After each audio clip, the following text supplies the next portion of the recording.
Maksa banget, sampai AHY pun harus disebut keturunan Majapahit. Biasanya kalau ada yang ingin meraih posisi atau jabatan tertentu, pasti ada sebagian yang menggunakan tata cara membesar-besarkan latar belakang. Tidak terkecuali di dunia politik.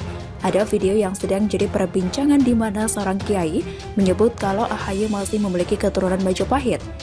Dalam video singkat itu menyampaikan, seorang kiai sedang menyambut kedatangan AHY di sebuah pondok pesantren. Dia kemudian membeberkan sosok AHY kepada para santrinya.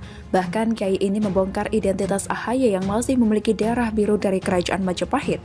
Kita kedatangan tamu tokoh nasional. Siapa beliau ini atau AHY? Beliau ini merupakan keturunan Majapahit, terah dari Raden Wijaya. Raden Wijaya menurunkan Ki Ageng Buwono Keling.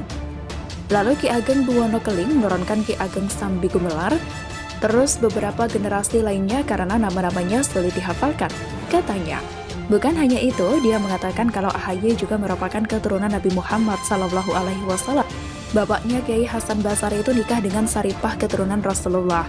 Jadi beliau ini, AHY masih memiliki darah keturunan Rasulullah, katanya. Karena merasa takjub dengan AHY yang memiliki keturunan Majapahit dan Nabi Muhammad. Dia memberikan dukungan kepada AHY untuk memimpin negara Indonesia di masa depan.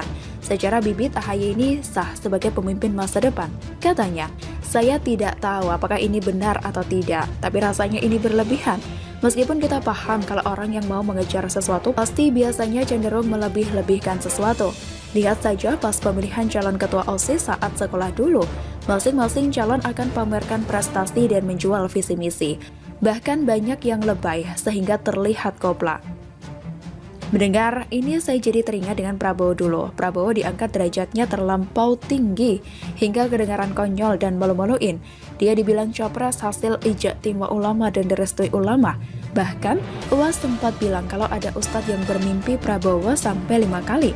Dan itu dianggap sebagai sinyal Prabowo akan menjadi presiden berikutnya. Bahkan Amin Rais dengan muka tebalnya menjual narasi partai Tuhan dan partai setan. Dan semua itu cuma omong kosong. Prabowo kalah lagi. Gagal maning. Semua jualan yang berlebihan di atas dikenang sebagai hal yang paling memalukan dalam sejarah. Sampai-sampai netizen pun menyindir AHY habis-habisan. Ada yang seumur hidupnya baru kali ini mendengar kalau AHY ada keturunan Majapahit. Ada yang mendoakan semoga AHY menjadi calon raja di kerajaan Majapahit tahun 2024, bukan jadi presiden Republik Indonesia. Ada yang baru sadar, pantesan SBY ada pembangunan Candi Hambalang. Sebenarnya, calon-calon yang menggunakan cara ini adalah orang yang tidak pede dan tidak punya banyak prestasi yang bisa ditawarkan ke masyarakat. Contohnya Prabowo dan sekarang AHY. Apa yang bisa dibanggakan dari mereka? Nyaris tidak ada, bukan? Makanya mereka mainkan cara lain untuk menaikkan nilai jual mereka. Dimimpiin 1000 kali lah, punya garis keturunan dari mana lah, direstui ribuan pemuka agama lah, yang notabene tidak ada kaitannya dengan kemampuan membangun negara. Coba kalian lamar pekerjaan di sebuah perusahaan swasta.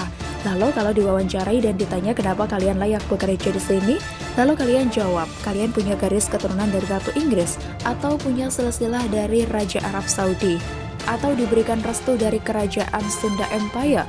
Kira-kira berapa persen kalian bakal diterima kerja? Syukur-syukur tidak dianggap pesong atau gila.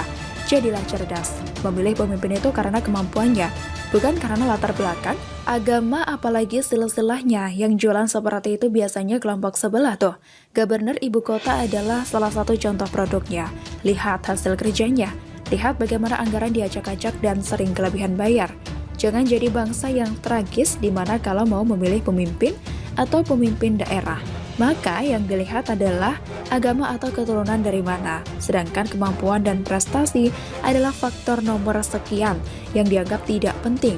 Mereka yang jualan seperti itu lebih baik tidak usah dipilih. Bahkan, jangan lirik sedikit pun. Sejatinya mereka tidak punya apa-apa dan tidak bisa apa-apa. Bagaimana menurut Anda?